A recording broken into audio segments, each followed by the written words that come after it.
আসসালামু আলাইকুম। এটি হচ্ছে ইন্ডিয়ার মেঘালয় রাজ্য, বাংলাদেশ বর্ডার। এটা ধলাই নদী। এই নদীতে সকালবেলা জেলেরা মাছ ধরতে আসে। এই যে দেখুন, জেলেরা মাছ ধরতেছে। এখানে প্রায় সকালে দুপুরে রাতে এরকম জেলেরা বেট দেয়, দিয়ে মাছ ধরে। তো ওনাদের এখানে দেখলাম আসলে জিনিসটা অনেক কঠোর পরিশ্রমের কাজ। যে তুলনায় ওরা পরিশ্রম করে ওই তুলনায় ওনারা মাছ আসলে পায় না। যে মাছটুকু পায় ওই পরিশ্রম আর মাছের কোনো সমন্বয় হয় না। তো আজকে আপনাদেরকে দেখাচ্ছি জেলেরা কিভাবে মাছ ধরে নদীতে, এবং ওদের সাথে কিছু কথা বলার চেষ্টা করব। তো সাথেই থাকুন। এই জালটা দিলে কতক্ষণ সময় লাগে? হ্যাঁ, 1 ঘন্টা লাগে না? তো এই জালটা ছাড়লে এটা উঠাইতে প্রায় 1 ঘন্টা সময় লাগে। তো ওনারা 4জন মানুষ 1 ঘন্টা সময় দিচ্ছে। দেখা যাক ওনারা কতটুকু মাছ পায়, আপনাদের সাথে শেয়ার করব।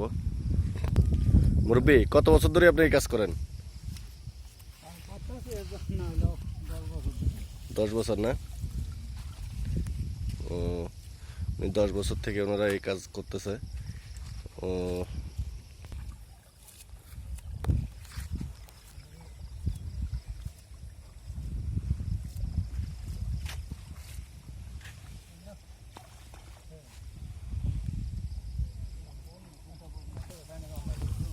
ওনারা জালটি কাছাকাছি আসলে মাঝখানে নেমে পা দিয়ে আসলে মানে দেখতে যাচ্ছে কীরকম পরিমাণ মাছ পড়ছে বা কী অবস্থা। এখন পা দিয়ে ওনারা অনুভব করছে ভিতরের জালের ভিতরে কী অবস্থা। তো আস্তে আস্তে ওনারা জালটাই গোছাচ্ছে। দুজন দুই দিক থেকে জাল টানে, আর দুজন বসে বসে নিচ থেকে জালটা টেনে উঠায় ভাজে ভাজে। এই যে দেখুন, ভাজে ভাজে জালটা বসাচ্ছে। তো এখন ওনারা জালটা পুরোপুরি উঠাবে। এই যে দেখুন, এটা হচ্ছে ওনাদের মাছের ঝুড়ি। এখন পর্যন্ত এই যে মাছের সংখ্যা এখানে 2-4টা। খুব কম।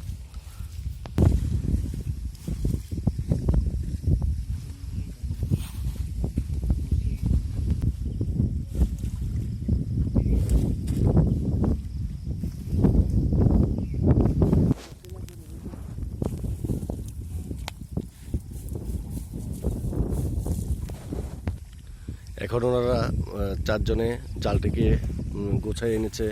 4জন 4 দিক থেকে ছোট করে এনেছে। এখন দেখা যাক কি পরিমাণ মাছ পড়ছে, দেখতে থাকুন। ধলাই নদীর মাছ। আসলে পরিবেশটা ওয়েদারটা অনেক সুন্দর। জিনিসটা দেখতে ভারী মজার। ওই যে সামনে দেখতে পাচ্ছেন, এটা হচ্ছে ইন্ডিয়ার মেঘালয় রাজ্যের পাহাড়। এই যে পাহাড়ের পাশেই ধলাই নদীটি। এই ধলাই নদীর মাছ।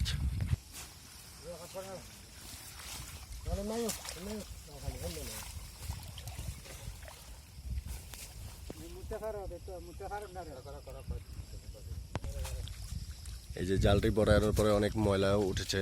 ময়লাগুলো ওনারা পরিষ্কার করে মাছগুলো আলাদা করতেছে। তো আপনাদেরকে কি পরিমাণ মাছ পেয়েছে দেখাচ্ছি, সাথেই থাকুন। এই যে দেখুন, ওনারা এই পরিমাণ মাছ পেয়েছে এখানে 1 ঘন্টা কাজ করার পরে। তো বড় একটা মাছ আছে, পাথর উঠছে অনেকগুলা। ফুটকা মাছ বিভিন্ন জাতের মাছ আছে। এই যে দেখুন, বিভিন্ন জাতের মাছ পেয়েছে এখানে। এই হলো মাছের সংখ্যা। তো আপনারা সবাই ভালো থাকবেন, সুস্থ থাকবেন।